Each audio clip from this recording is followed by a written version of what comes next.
good news is your dates are here. What's the bad news? They're dead. Oh, you're so cool, Brewster. Everybody's a suspect. Hey, Ted, where the hell's Larkspur? Don't fuck with the Chuck.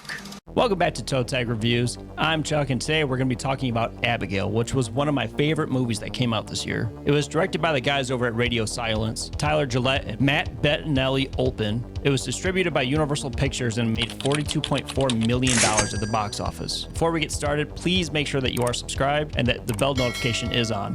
Now, with all that being said, on to the film! First up, facts.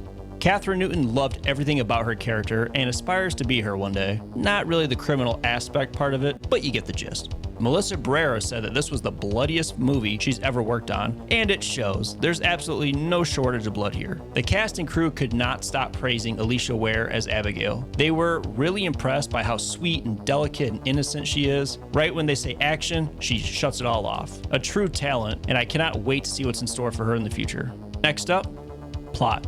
A group of would-be criminals kidnap a 12-year-old daughter of a powerful underworld figure, holding her ransom in an isolated mansion. Their plans start to unravel when they realize that the young captive is actually a bloodthirsty vampire. I love this story, to be honest with you. It's so original and cool. I love it.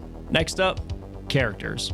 We have Abigail, who does a fantastic job portraying a sweet, innocent, helpless girl, but when things start popping off, she's a force to be reckoned with. Peter is played by Kevin Durant. He's the muscle of the group, more like a giant teddy bear. He steals every scene he's in. Sammy is played by Kathryn Newton. She's like the hacker, but she's one of my favorite characters as well because I really love her interactions with Peter. They're almost like best friends or like brother or sister.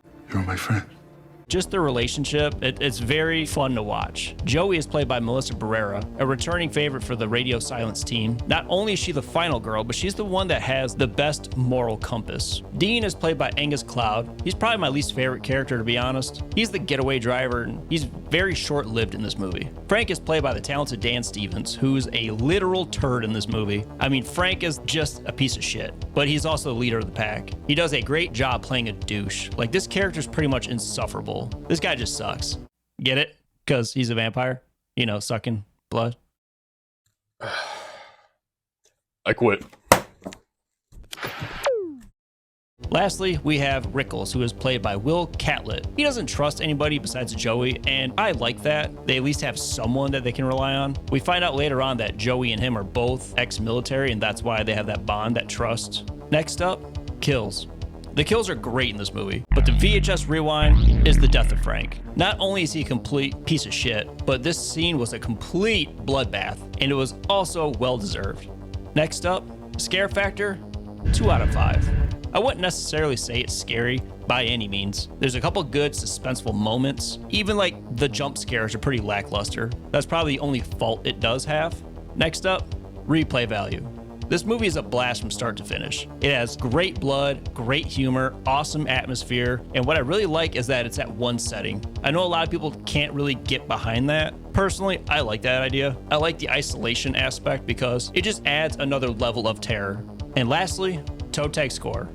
5 out of 5. Like I said, this movie is super fun from the start. I love the idea that it's Dracula's daughter being the main antagonist. And I really love how she incorporates her craft while she's killing everyone. Like when she's chasing everyone, she's doing twirls and jumps, and it's really cool. But other than that, I don't think I can really say anything too bad about this movie. It fires on all cylinders and every single box gets checked. But all right, everyone, that's a wrap up for Abigail. Let me know what your thoughts are down below. And as always, I'm Chuck. Don't forget to like, subscribe, and until then, see you later.